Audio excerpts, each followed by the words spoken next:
megaponera, the Matabele ant. These powerful predators are twice the termite size. With the colony's hunger driving her, a Matabele scout searches for a target.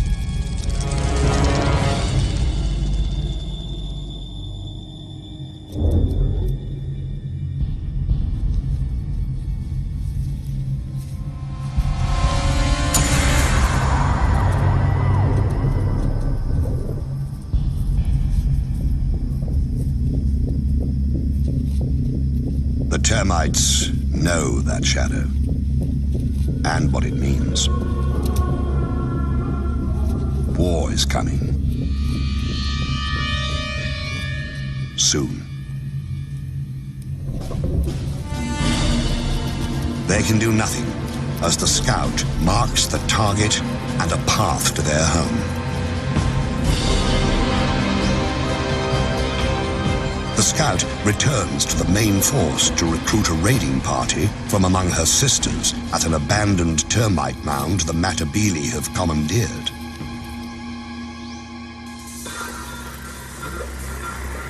With a jolt of pheromones, the chemical message travels among the warriors. It's a perfect time to attack, early in the day, before the heat rises.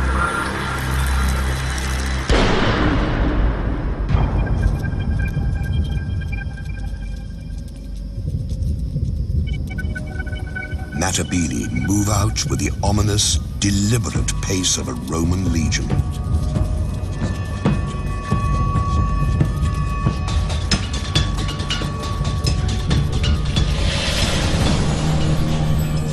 Like legionaries, the ants wear armor.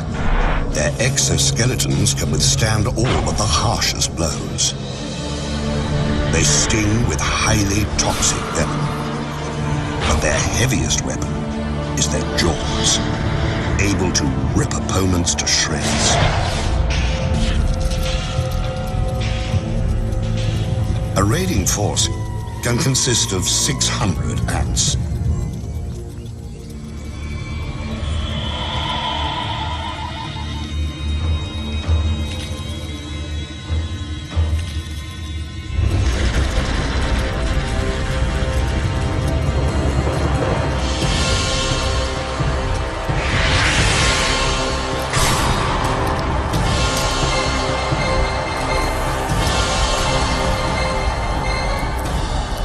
The first wave breaks the battlements, ripping open mud galleries, probing for cracks in the wood. Now, the smallest Matabele attack. These tunnel rats make relentless forays into the termite sanctuary.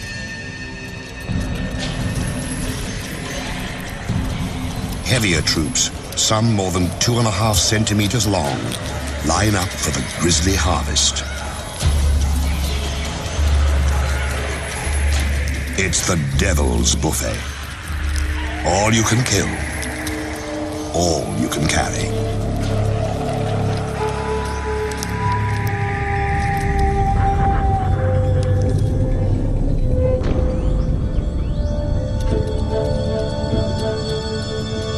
One raid might claim 4,000 victims.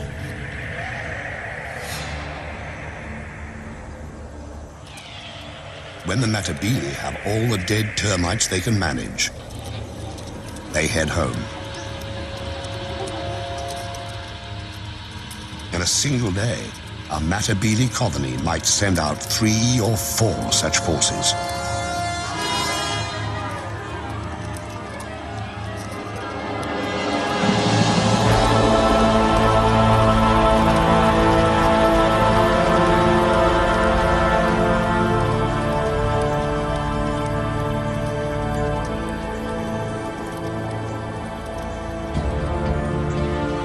Soon, the big ants will move their base to richer hunting grounds.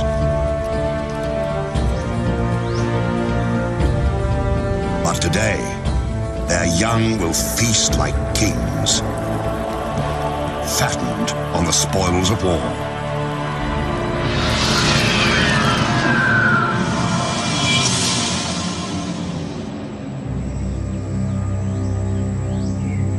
Violence is the imperial tool, wielded in many ways.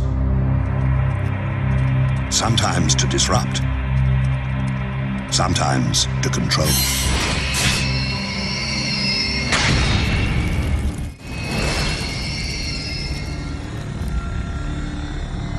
A queen can seize power with the victory of each individual soldier, or by overwhelming force. Some empires grow so large, they send everything fleeing before them.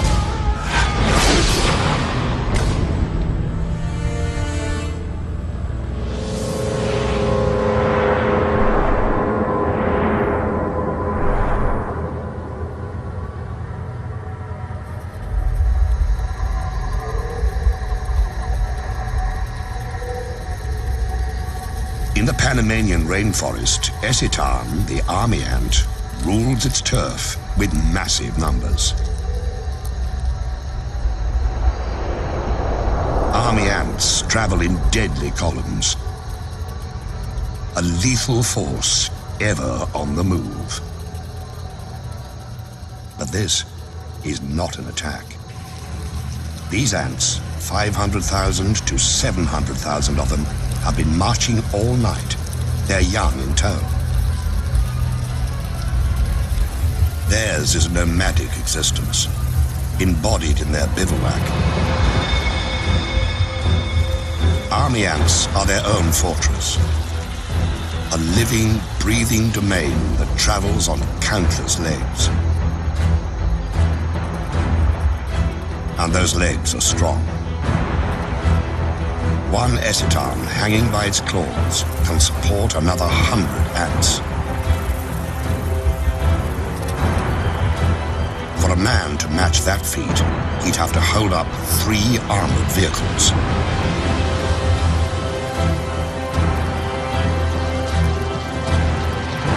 Deep in the recesses of this mass of ants are hidden 200,000 unhatched young. And the Esitan queen. She lays eggs by the million, keeping the colony alive and forcing it to find sustenance.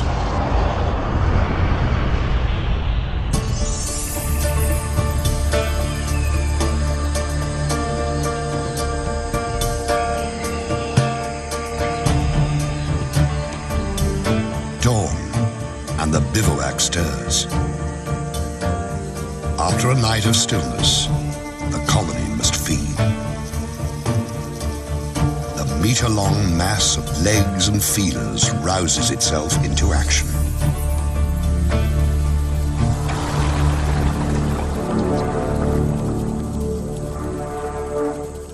The ants begin in columns that branch apart and widen, becoming an invincible tide that can travel 300 meters a day.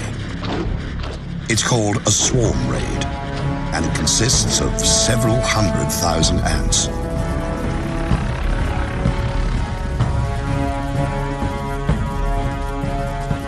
The ants move in a deadly wave, 15 meters across, driving all before them.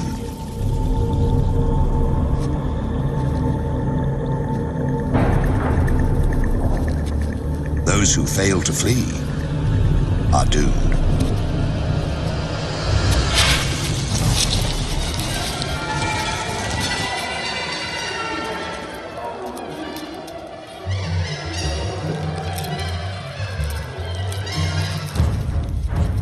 Whatever army ants can catch, they consume.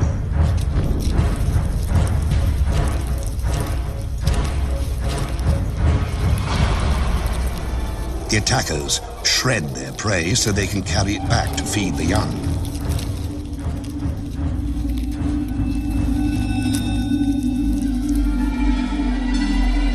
Army ants even overpower the land. They instinctively form bridges that carry the swarm over gaps and gullies. Across these living structures flows a steady stream of corpses. 30,000 a day.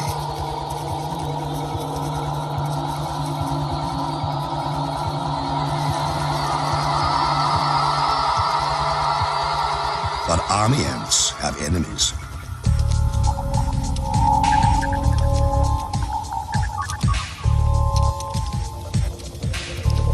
Along the swarm's edges, bandits try to pick off stragglers.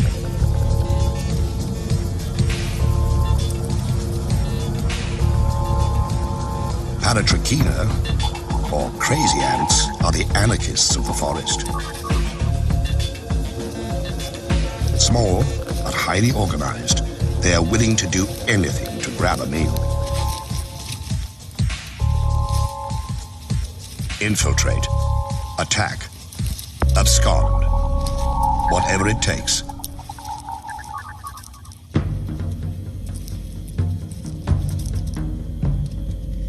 Instead of stingers, the crazy ant has spray jets that spew paralyzing venom.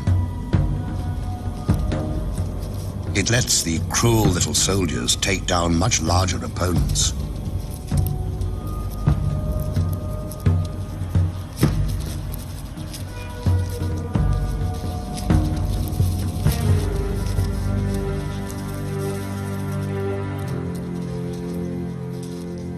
Army ants fear their crazy cousins for the chaos they unleash. The bigger insects have to fight for their lives against the anarchist throngs. At first, the crazy ant's venom stuns the army ants. Then the effects wear off, and the army ants regain their strength. They handily escape the tiny pirates and return to the business of the raid.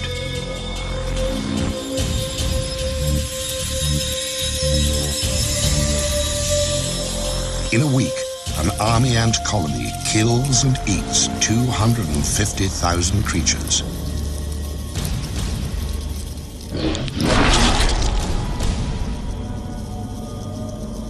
Ravaging the landscape, army ants shred its sense of order. In another kingdom, the ruler maintains control by any means necessary, even torture.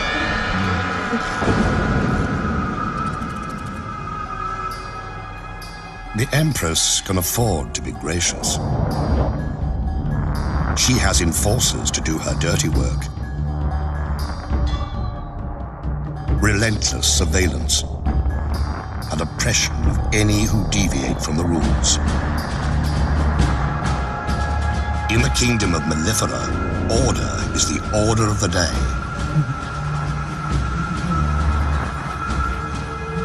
Every day. Mellifera, European honeybees, seem to lead a sweet existence, gathering pollen and turning it into gold.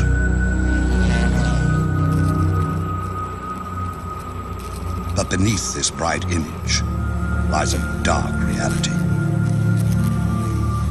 The colony exists to serve the queen, who lays the eggs that become the workers, who maintain the hive, and the warriors who defend it. Below the queen ranks the colony's young, its future. She who must be served and those who must survive dominate the hive's existence. But if something didn't keep the hive's inhabitants in line, bee society would fall apart. Every female has it in her to lay eggs, to be a queen. But the colony can have only one ruler. So, it has a police force to ensure that fact. Enforcer bees patrol constantly, checking the cells, tracing the lineage of suspect eggs, making sure the guard bees stay on their fuzzy toes.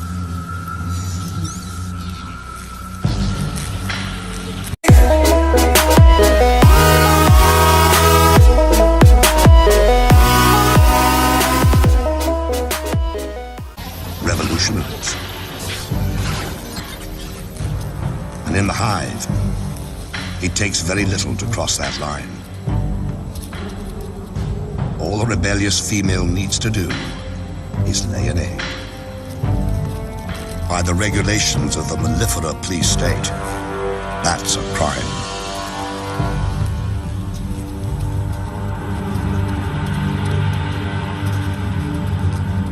One bee is breaking the law.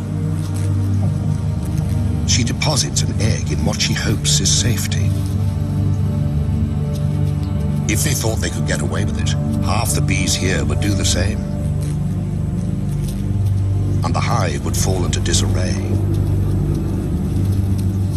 That's why police bees make their rounds, searching for evidence of insurrection.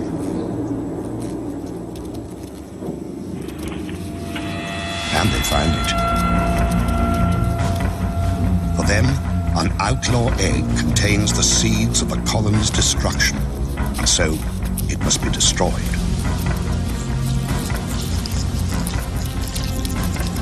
And to drive the lesson home, they brutalize the offender, keeping the hive safe and the queen's position secure.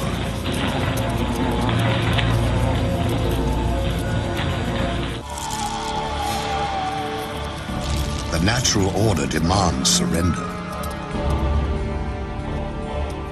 But in other realms, something far worse awaits.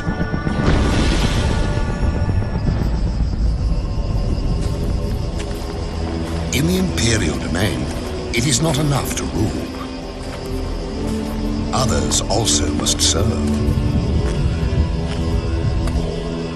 By abduction and terror, the Empire assures itself of slaves. Warriors carry the captives into servitude. Strangers in a strange place.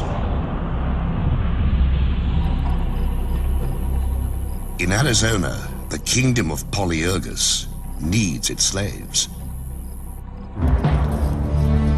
The queen has her consorts, the warriors, to do her bidding. All of these live royally, thanks to a servile class. Polyergus, the slave raider ant, requires slaves because the species has grown so specialized it cannot care for itself. Massive mandibles, perfect for killing, have little use off the battlefield. So this kingdom has two societies: those who reign and those who serve. The servant ants, dwarfed by their masters, are of the species Formica. They forage for food, raise the royal young, minister to the queen's every need and those of her workers. Born into bondage, they will die slaves. But this kingdom has woes. Its Formica slaves are dying of old age. It's time for the slave-raiding Polyergus to do what they do best: kill and plunder.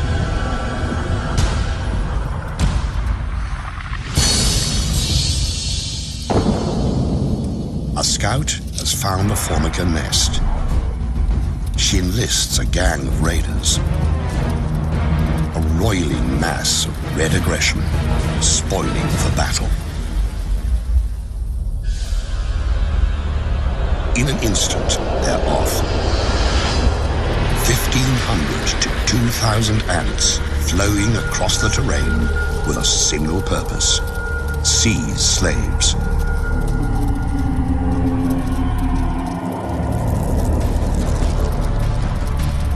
Streaming into the Formica nest, the Polyergus raiders unleash hell. They kill, but only when need be.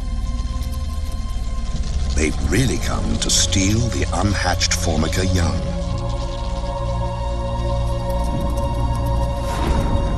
In a chilling display of single-minded oppression, Polyergus raiders blow past the startled Formica to grab as many pupae as they can.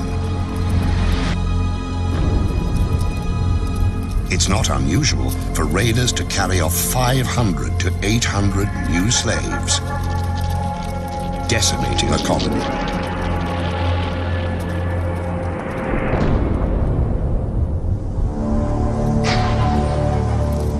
The raiders transport the kidnapped Formica brood back to their kingdom. When the stolen Formica hatch, they will believe the Polyergus nest is where they belong. Another generation of Formica will become slaves.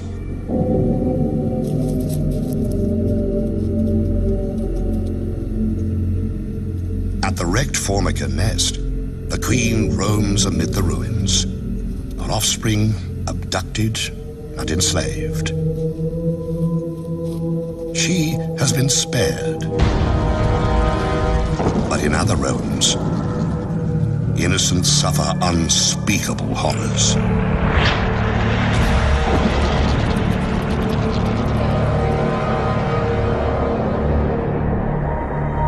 Some kingdoms steal youngsters to enslave them.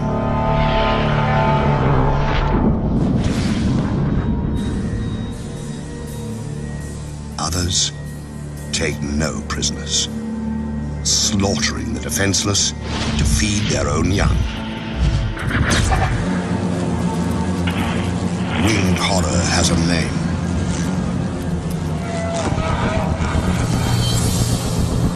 Mandarinia, the giant hornet.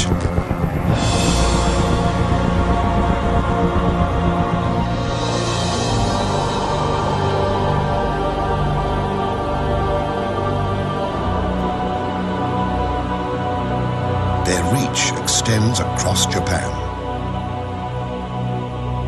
Their empire reigns in dark, secluded places.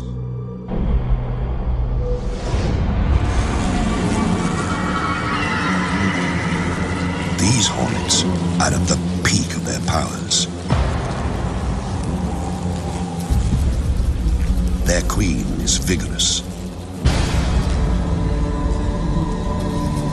Her workers are strong. Her fighters are many. Her brood chambers are full to bursting. Everywhere, mouths to feed.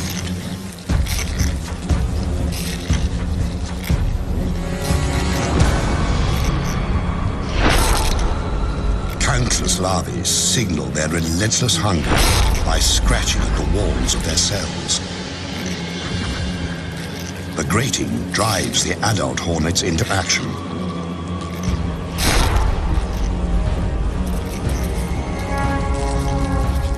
They have to feed the babies. And hornet babies live on flesh, ground into meatballs, and delivered by their caregivers. The larvae must feed constantly.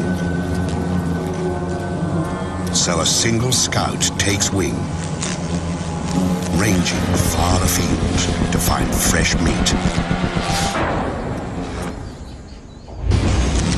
At nearly 8 centimeters long, giant hornets are superb killers. Sharp talons seize prey. Powerful jaws sever limbs and decapitate victims. Compound eyes detect the slightest movement. And this scout has found a fat, defenseless target.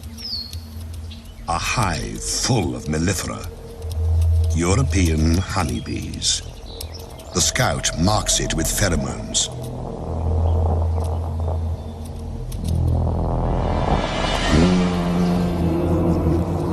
These bees aren't native to Japan. They arrived during the last century, imported because they produce more honey and are less combative. Because the alien bees didn't evolve with the giant hornets, they have no way to fight an attack.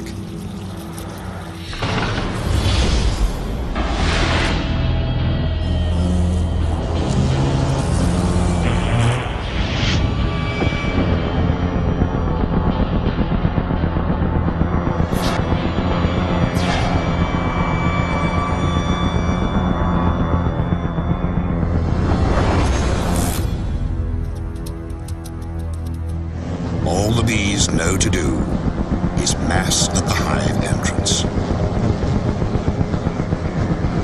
There, they prepare to fight to the death.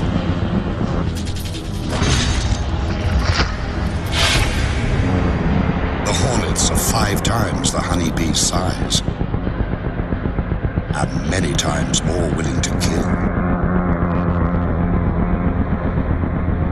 In the stillness, fierce wings and fearsome odds.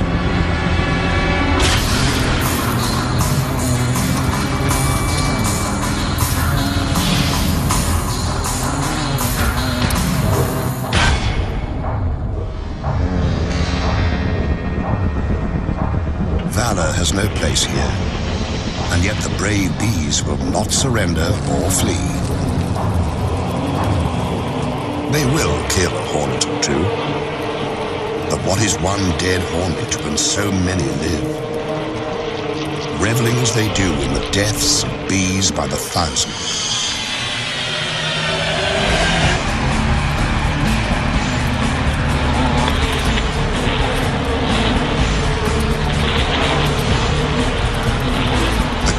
Mounts, a foregone conclusion playing itself out to a horrifying end.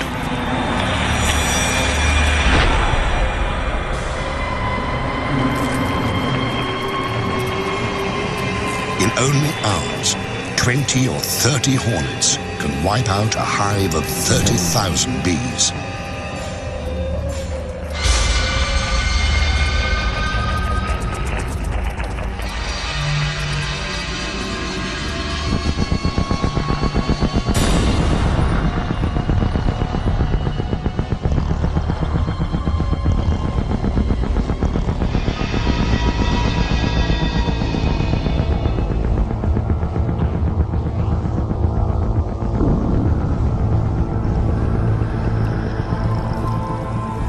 Killer hornets have reduced the defenders to a carpet of the dying and the dead.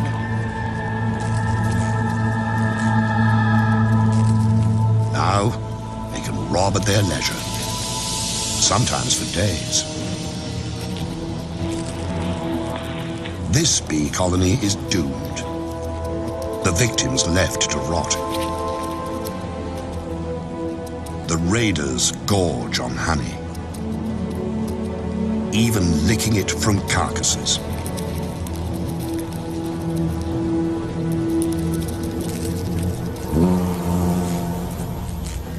The unborn bees will be chewed into protein paste and fed to the hornet young.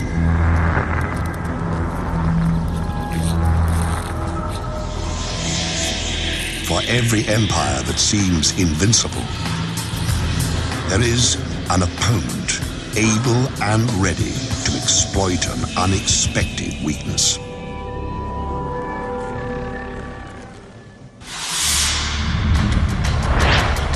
Empires attack, but they also must defend themselves. No matter how strong the fortress, the best defense is knowing your enemy.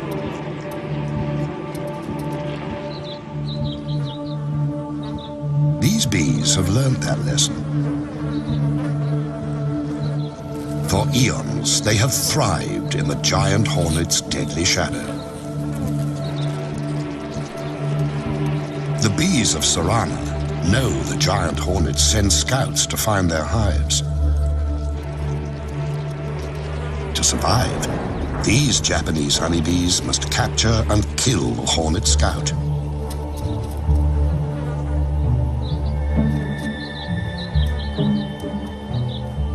And to do that, they have a secret weapon.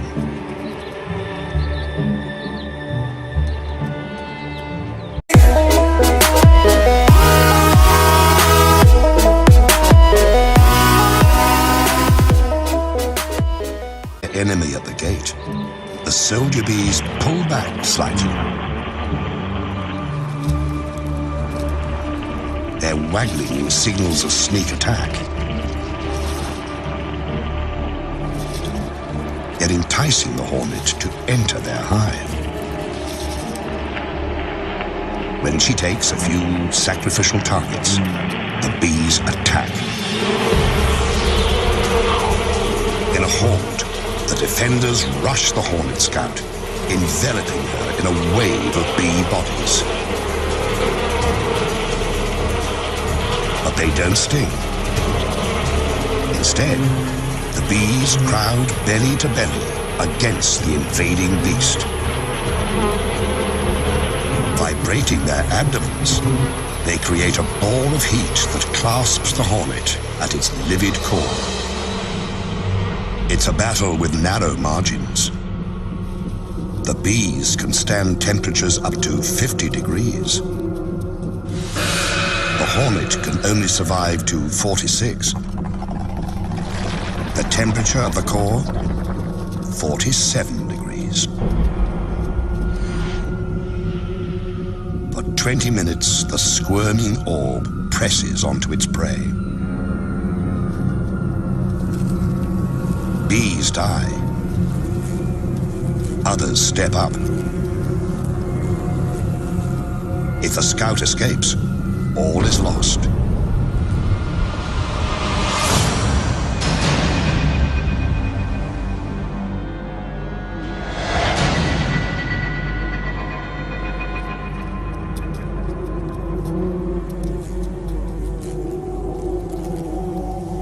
Finally, the flailing and gnashing cease.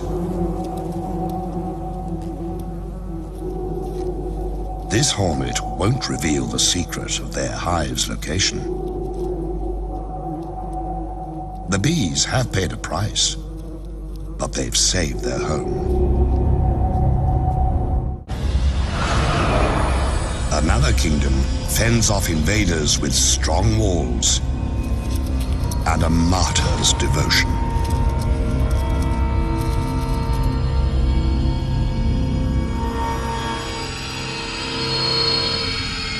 In the land of Macrotermes, jousting for territory and resources never relents. An imposing citadel harbors a colony of African termites. Inside, a labyrinth of narrow passageways and bulkheads designed to thwart invaders.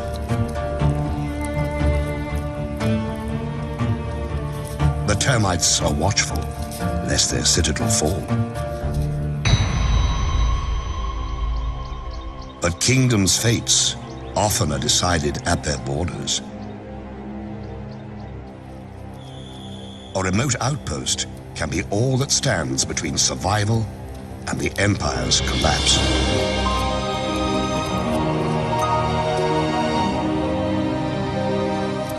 Outside the protective walls, foragers collect and transfer food back to the queen and her charges.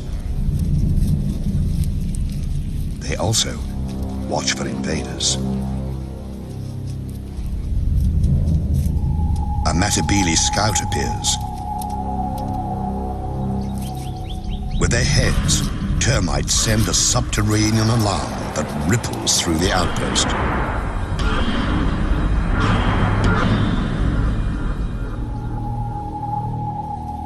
At the edge of the compound, a platoon of defenders occupies a fallen branch. These soldier termites are strong and agile, prepared to give the last full measure. Few of their kind grow this large and strong. Their jaws can cut through human flesh. The encounter begins by ones and by twos.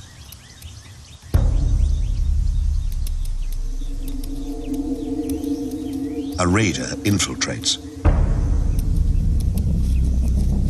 A sentry patrols.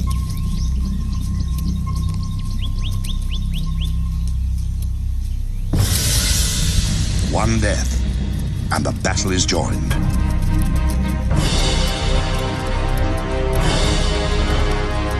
The ants stream forward, attacking with no mercy.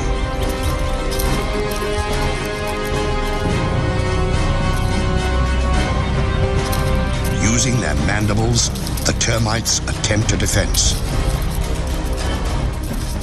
It's no use.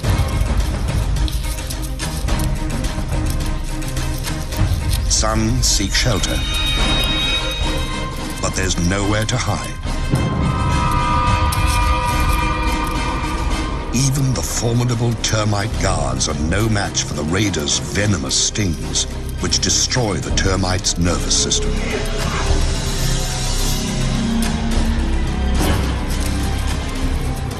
It's more feast than fight, as ants sting and slash the defenders to pieces. But the warriors who fall here do not die in vain. They stand against the Matabele tide, while their comrades in the galleries organize a last-ditch defense.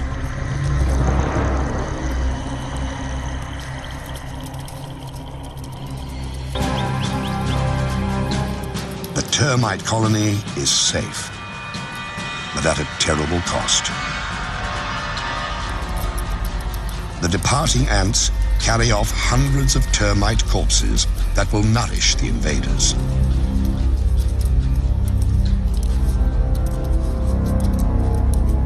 Clever strategies can prevail. So can impenetrable defenses. But there's no way to prevent an attack from within.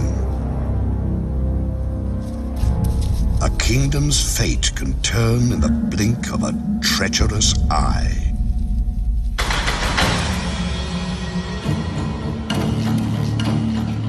Power belongs to those who hold it, and to those who seize it. An empress is only as safe as her courtiers allow. When danger stalks the halls, rulers do well to beware. In the kingdom of Polyergus, virgin queens have to steal empires for themselves. They cannot inherit this domain. A reigning queen will tolerate no rival. So, a would-be monarch must infiltrate a Formican nest, murder its queen, and steal her identity. To start their quest, young queens join a slave raid.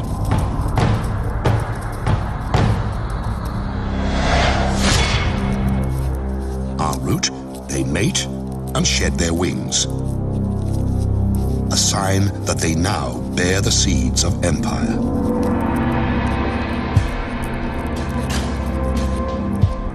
One queen has picked her target. She approaches the Formica nest, ready to seize power. But before this killer queen can attack, she must evade her quarry's protectors. She releases a pheromone. Like a chemical spell, the scent neutralizes and repels the Formica defenders. The colony's heart is where the queen is, and the interloper means to pierce that heart.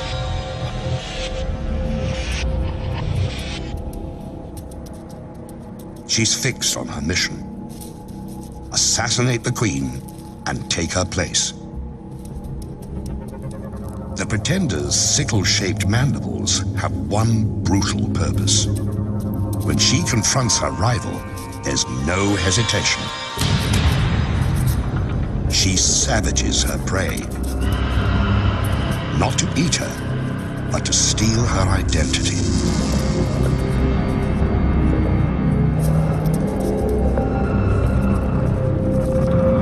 Attendants try to pull the wounded queen to safety, but the murderess will not allow it.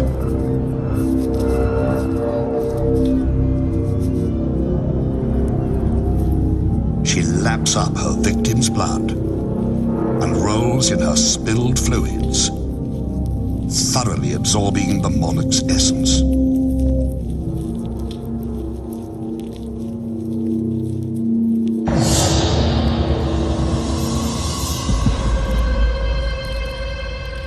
After 20 violent minutes, the Formican Queen is left to die.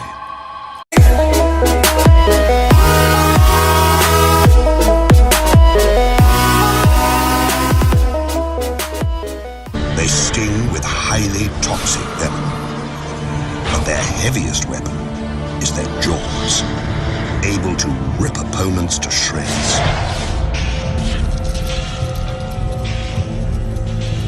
A raiding force can consist of 600 ants.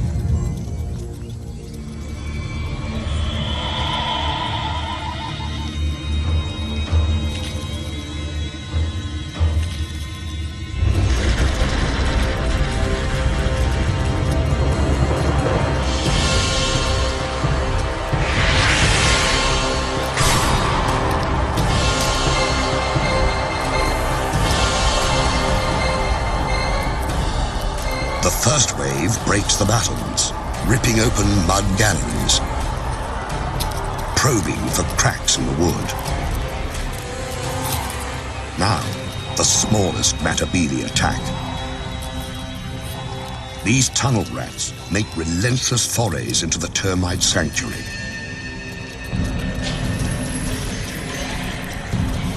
Heavier troops, some more than 2.5 centimeters long, line up for the grisly harvest. It's the devil's buffet. All you can kill, all you can carry.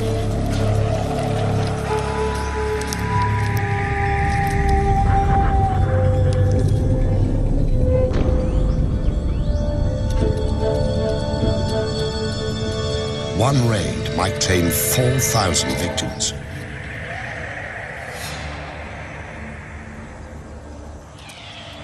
When the Matabele have all the dead termites they can manage, they head home.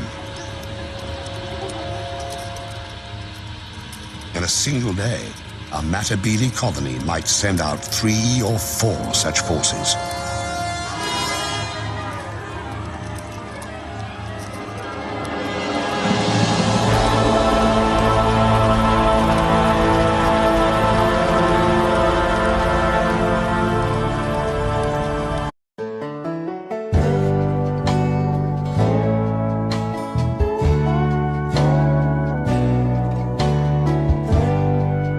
Ponera, the Matabele ant.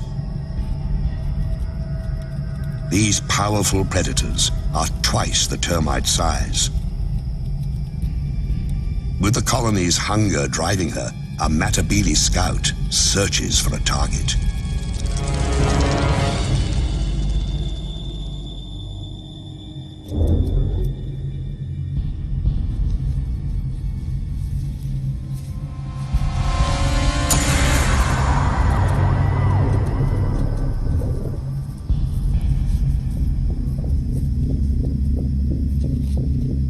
The termites know that shadow and what it means. War is coming. Soon. They can do nothing as the scout marks the time.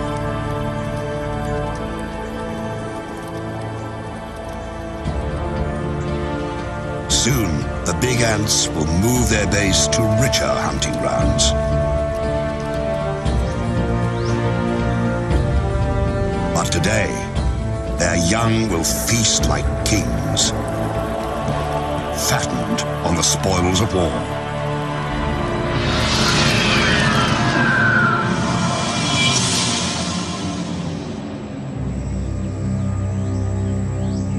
Violence is the imperial tool, wielded in many ways.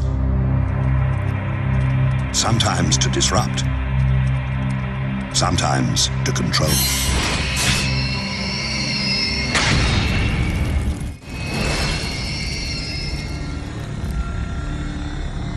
A queen can seize power with the victory of each individual soldier,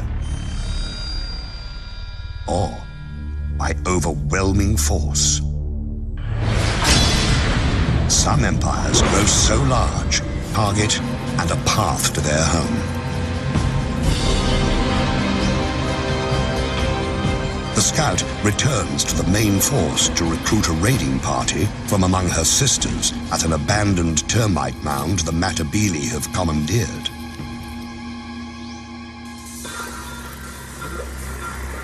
With a jolt of pheromones, the chemical message travels among the warriors. It's a perfect time to attack, early in the day, before the heat rises.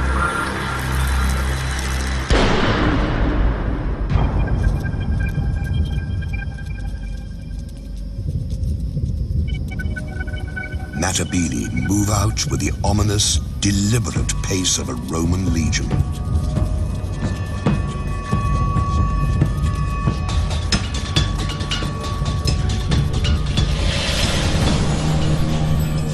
Like legionaries, the ants wear armor.